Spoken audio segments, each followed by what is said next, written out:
আয় আল্লাহ, আমাদের যে মুরব্বীরা এখনো জীবিত আছেন তাদেরকে নেক হায়াত দান করেন। আমাদের মধ্যে যারা অসুস্থ সবাইকে শেফায়ে কামিলা আজল দান করেন। যারা ঋণগ্রস্ত সবাইকে ঋণ পরিশোধের তৌফিক দান করেন। যে যে মুসিবতে আটকে আছে সকলের মুসিবতকে আপনি দূর করে দেন। সকলের দাম্পত্য জীবনে সুখ শান্তি রহমত বরকত দান করেন। আয় আল্লাহ, আমাদের কারাবন্দী ওলামায়ে কেরামের অতি সত্বর মুক্তির ব্যবস্থা করেন। আয় আল্লাহ, মাওলানা মামুনুল হকের অতি সত্বর মুক্তির ব্যবস্থা করেন। আয় আল্লাহ, আমাদের ভাই ও বন্ধু মাওলানা মাহমুদ গুনবীর অতি সত্বর মুক্তির ব্যবস্থা করেন। আয় আল্লাহ, আপনি আমাদের আজকের এই মাহফিলকে কবুল করে নেন। আয় আল্লাহ, আপনি আমাদের জিন্দগির সকল গুনাহকে ক্ষমা করে দেন। আয় আল্লাহ, আমাদের মা বাবা, আপনজন, আত্মীয় স্বজন যারা দুনিয়া থেকে চলে গিয়েছেন, কবর শায়িত আছেন, তারা সহ এই এলাকার গোরস্থানগুলোতে যত মুমিন মুর্দেগান শুয়ে আছেন, প্রত্যেকের কবরে আযাবকে চিরস্থায়ীভাবে মাফ করে দেন। প্রত্যেকের কবরগুলোকে জান্নাতুল ফেরদাউসের বাগান বানিয়ে দেন। আয় আল্লাহ, আমাদের যে মুরব্বীরা এখনো জীবিত আছেন তাদেরকে নেক হায়াত দান করেন। আমাদের মধ্যে যারা অসুস্থ সবাইকে শেফায়ে কামিলা আজল দান করেন। যারা ঋণগ্রস্ত সবাইকে ঋণ পরিশোধের তৌফিক দান করেন।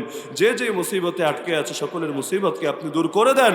সকলের দাম্পত্য জীবনে সুখ শান্তি রহমত বরকত দান করেন। আয় আল্লাহ, আমাদের কারাবন্দী ওলামায়ে কেরামের অতি সত্বর মুক্তির ব্যবস্থা করেন।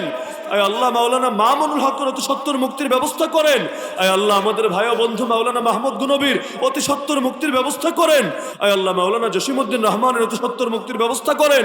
মাওলানা আমির হামজার অতি সত্বর মুক্তির ব্যবস্থা করেন। আরো যত নাম জানা অজানা যত আলেম ওলামা, যত মাজলুম ব্যক্তি কারাগারে পড়ে আছেন, সবাই যাতে অতি দ্রুত মুক্ত হয়ে আমাদের বুকে ফিরে আসতে পারেন সেই তৌফিক দান করেন। আয় আল্লাহ, যেই দলের হোক, যেই ঘরানার হোক, যেই মাসলাকের হোক, একজন ব্যক্তিও যাতে মাজলুম হয়ে কারাগারে পড়ে না থাকে সেই তৌফিক আপনি দান করেন। আয় আল্লাহ, ফিলিস্তিনের মাজলুম মুসলমানদের উপর গায়বী মদদ আর রহমত নাজিল করেন। আয় আল্লাহ, হামাসের মুজাহিদদের হাতকে শক্তিশালী করেন। বদরের ময়দানে ফেরেশতা পাঠিয়ে যেভাবে মুজাহিদদেরকে সাহায্য করেছিলেন, আয় আল্লাহ, এই অসম লড়াইয়ের ময়দানেও আপনি মুজাহিদদের পক্ষে জিবরিল আমিনের নেতৃত্বে আসমান থেকে কমান্ডো বাহিনী পাঠায় দেন। আয় আল্লাহ, এই ইসরায়েলের জায়নিস্টদের কোমরকে আপনি ভেঙে দেন। আয় আল্লাহ, আমাদের আল আকসা আবারও আমাদেরকে ফিরায় দেন। আয় আল্লাহ, স্বাধীন আল আকসায় গিয়ে দিল খুলে মন খুলে যাতে ইবাদত বন্দেগী করতে পারে সেই তৌফিক দান করেন। আয় আল্লাহ, ইহুদিরা চাচ্ছে আপনার ঘর ভেঙে সেখানে একটা মন্দির বানাবে। আয় আল্লাহ, ওদের স্বপ্ন যাতে শীঘ্রই দুঃস্বপ্নে পরিণত হয়। জেরুজালেম যাতে ওদের রাজধানী না বরং ওদের গোরস্থানে পরিণত হয় সেই তৌফিক আপনি দান করেন। আয় আল্লাহ, দিন বিজয়ের কাফেলে আমাদের সবাইকে শামিল থাকার তৌফিক দান করেন। আয় আল্লাহ, ঈমান নিয়ে বাঁচার, ঈমান নিয়ে মরার, কিয়ামতের দিন ঈমানদারদের দলে শামিল হওয়ার তৌফিক দান করেন। আয় আল্লাহ, আমি পাপীকে শাহাদাত দান করেন। আমার সঙ্গে যারা আমিন বলছে সবাইকে শাহাদাত দান করেন। দ্বীনের জন্য জমিনের বুকে রক্ত ঝরিয়ে জান্নাতে যাতে সবুজ পাখি হতে পারে সেই তৌফিক দান করেন। আয় আল্লাহ, মাদ্রাসাতুল মদিনাকে আপনি কবুল করে নেন। মাদ্রাসা যাবতীয় প্রয়োজন গায়বে খাজানা থেকে পূরণ করে দেন। এই মাদ্রাসার দিকে আপনার বান্দাদের দিলকে ঝুঁকায় দেন। এই মাদ্রাসার প্রত্যেক তালিবুল ইলমে জেহেন যাকাতে আপনি বরকত দান করেন। প্রতিটা ছাত্রকে যোগশ্রেষ্ঠ হাক্কানি রাব্বানি হাফেজ আলেম মুবাল্লিগ মুজাহিদ দায়ে হিসাবে কবুল করেন। আয় আল্লাহ, কাফনের কাপড় জড়ানোর আগে একটা বার হলেও যাতে ইহরামের কাপড় গায়ে জড়াতে পারে সেই তৌফিক দান করেন।